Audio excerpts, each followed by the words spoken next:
and now I can show you how to make this. I'm gonna give you your ingredients first, you can screenshot it. There you go, take a screenshot so you can have it. Perfect. It's from an old Company's Coming recipe book. Let's go. Let's make our crust. In a bowl, add your flour, sugar, one more, and then your butter. I'm gonna cut this guy up into chunks to make it a little bit easier to work into the flour. Cut it down the center, turn it, cut it down the center again. You can see it's quartered. And then I'm gonna chop it into chunks like this and then pop that right into here. So it'll look like this. So you can work this together with your fingers or with a fork, whatever you feel most comfortable. You can just get your hands in there and just start working it together like this until it becomes a crumble. So I did this by hand, and so you'll know it's ready when all of the powder is gone. It sticks to itself, it kind of forms into a ball when you press it. And now you know how to make shortbread, because that's what this is. So we're gonna pour this into our container, like so. Then we're gonna spread it out, and then we're just gonna press it in like this. It is gonna press down to look just like this. Bake at 325 for 15 minutes. Now while that's cooking, we're gonna make our filling. Remember, we're going old school. In a heat-proof dish, pour in your Jell-O. Then we're gonna pour in our boiling water. And we're gonna stir it until it becomes completely combined and you don't see any of the Jell-O mix left. I'm stirring it. You probably could wait to do this until the crust is out, because this will go quite quickly. Continuing. Oh, and the raspberry Jell-O, just one box. Just one simple 3-ounce box. You can get the family size, which is 6 ounces, but you just need the 3 ounce. You just put the whole thing in. Okay, you can see that there is nothing left in there, nice and clear. Pour in your partly thawed raspberries. Stir it completely together. So it's gonna look like this, and we're going to chill this until it turns kind of syrupy. This is pretty much just teaching you how to make a really quick jam. Like when you see jam say natural and artificial flavors, that's pretty much exactly this. When my pan was supposed to be a 9 by 9, I only had an 8 by 8, so the layers will just be thicker.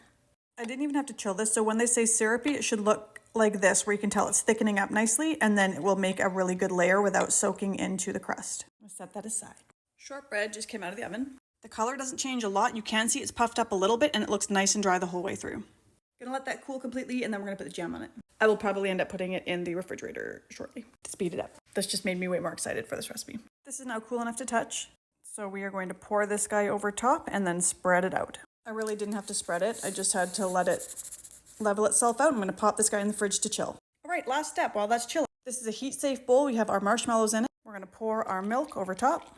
And we're gonna put this over a double boiler and gently stir while they melt together. Now, if you've never used a double boiler before, that's okay. All it is a really gentle way to melt things together without worrying about burning them. Putting these right on a stove, there's a really good chance you could burn it, especially something like marshmallows, but this will just make it go low and slow. It's like we're making our own marshmallow fluff. Oh, and also you just want it to be that the water doesn't touch the base of the bowl. That's all. To be honest, you probably could do this in the microwave. You would just want to do it at maybe 30-second intervals, but this is what the recipe called for. You can see it's starting to melt. Getting closer. So close. Okay, this is good enough. There's a couple little lumps, but those are just gonna naturally dissolve. I took it off the heat. I'm just going to stir to get this to finish up. Then we're gonna let it sit and cool. This is a nice close shot so you can see the texture of the melted marshmallow with the milk. So finally, we're going to whip up our whipped cream, and then we're gonna fold the two together. No sweetener in the whipped cream. Whipping cream, whipped. That was a little close for comfort for me for almost making that into butter.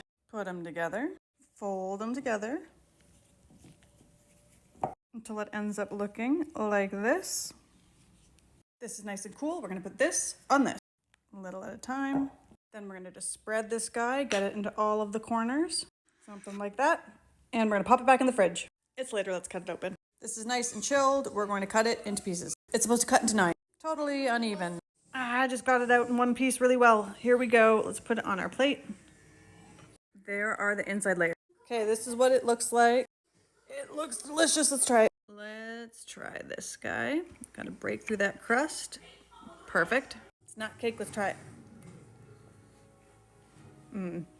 Super mildly sweet. This is not sweet really much at all. It's fresh. You've got your shortbread bottom, your raspberry middle, and then your marshmallow top. But again, everything is just mildly sweet.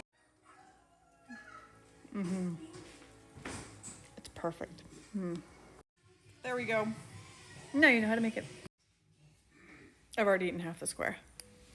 I'm going to give you your recipe one more time so you can screenshot it right here.